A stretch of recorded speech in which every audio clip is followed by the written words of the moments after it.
Buenas noches, mi nombre es Aida Ávila, soy médico residente del posgrado de otorrinolaringología. En esta ocasión les voy a hablar de epistaxis. Epistaxis es un proceso hemorrágico cuyo origen se encuentra en las fosas nasales o senos paranasales y se exterioriza a través de la nariz o de la boca.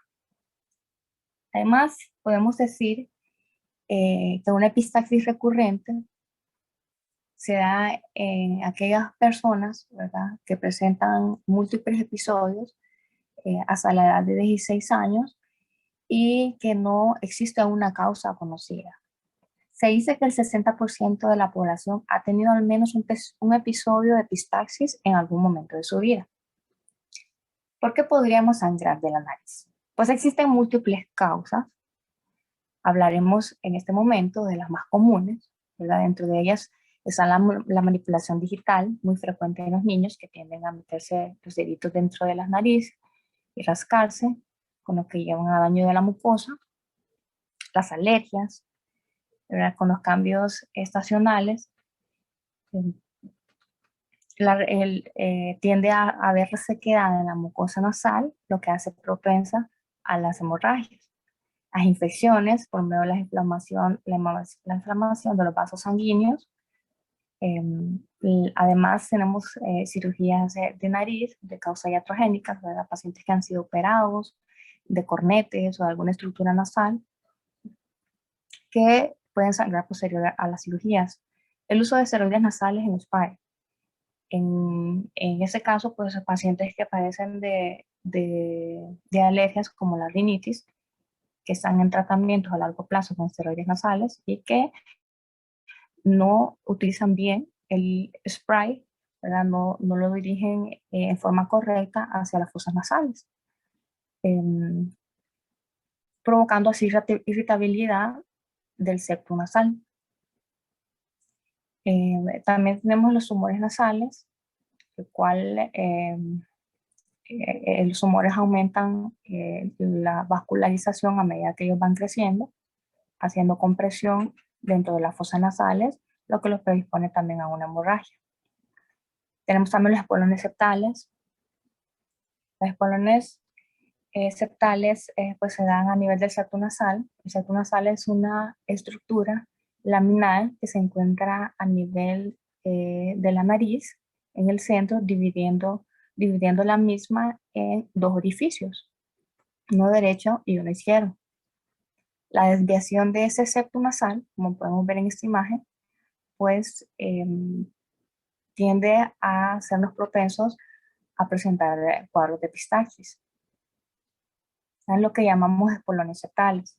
También tenemos las perforaciones septales, perdón, por causas traumáticas o por el uso de algunas drogas, algunos pacientes. Eso también puede llevar a ese tipo de problemas. Una causa muy común, ¿verdad?, que vemos muy frecuentemente en las urgencias del hospital, pacientes con hipertensión arterial no apegados al tratamiento, se presentan crisis hipertensivas. Esto lleva a aumento de la fragilidad capilar y lo que hace es que los pacientes sangren. Lo cual es muy importante que los pacientes tengan un buen control, un apego al tratamiento de su presión arterial, de su hipertensión arterial, perdón. Entonces, ¿qué hacemos si estamos en la casa y presentamos un cuadro de sangrado por la nariz? Lo primero que se debe hacer, pues, es sentarse, inclinar el cuerpo hacia adelante. Luego de eso, utilizar el dedo índice y el pulgar, como vemos en esta imagen, para comprimir en forma de pinza la parte blanda de la nariz contra el tabique nasal. En múltiples ocasiones, o lo que hemos escuchado de muchas personas, ¿verdad?, o por consejos, esa es la posición que generalmente se aconseja adoptar: llevar la cabeza hacia atrás y hacer la digitopresión a nivel del hueso nasal. En esa imagen, perdón, podemos ver la anatomía de la nariz en esa parte de arriba, ¿verdad?, donde está la flecha, pues nos indica o podemos observar la parte del hueso nasal. Y en color gris es la parte cartilaginosa, perdón, de la nariz, donde nosotros debemos hacer la digitopresión, ¿verdad?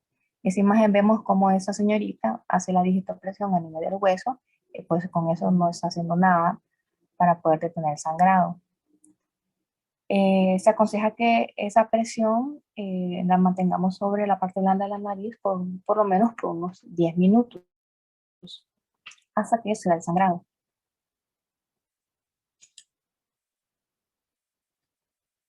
En los niños, pues la maniobra es la misma, únicamente se recomienda que el niño se sienta en el regazo de un adulto y al igual pues poder inclinar la cabeza hacia adelante y hacer digitopresión en la parte blanda de la nariz hasta que el sangrado pueda ceder.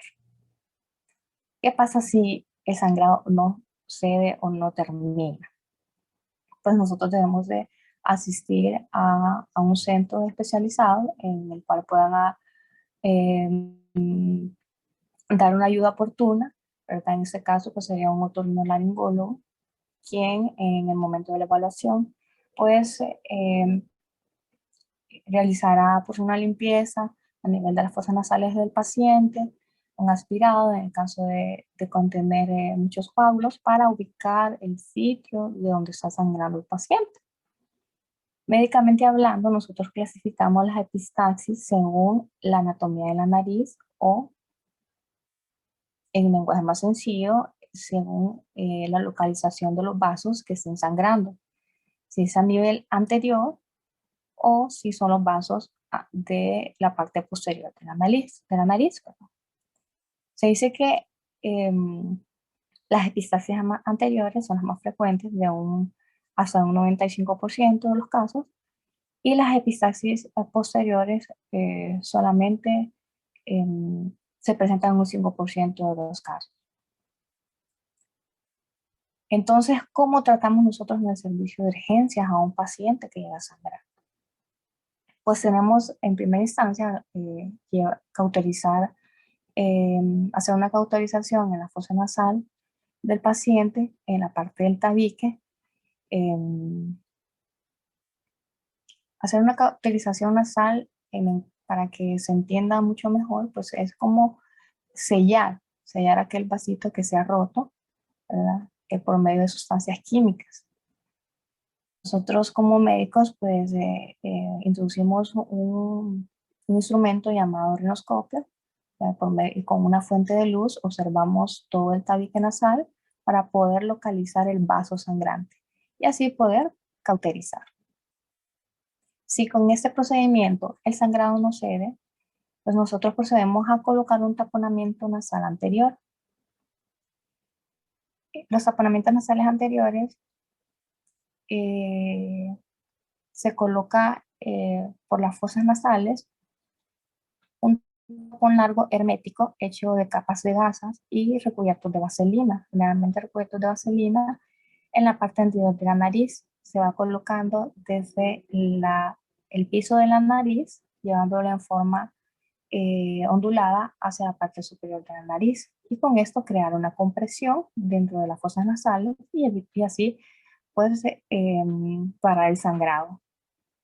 Este taponamiento o esta gasita que se introduce en la fosa nasal generalmente se deja por 4 días y le indicamos al paciente antibióticos analgésicos, ya que es muy doloroso tener esta gasa dentro de la nariz. Y además de eso, pues se da algún antihistamínico, ya que el hecho de tener algo que no pertenece a nuestro cuerpo, pues nos puede dar una reacción alérgica y pues con un antihistamínico podríamos controlar un poco la molestia de la gasa dentro de la fosa nasal.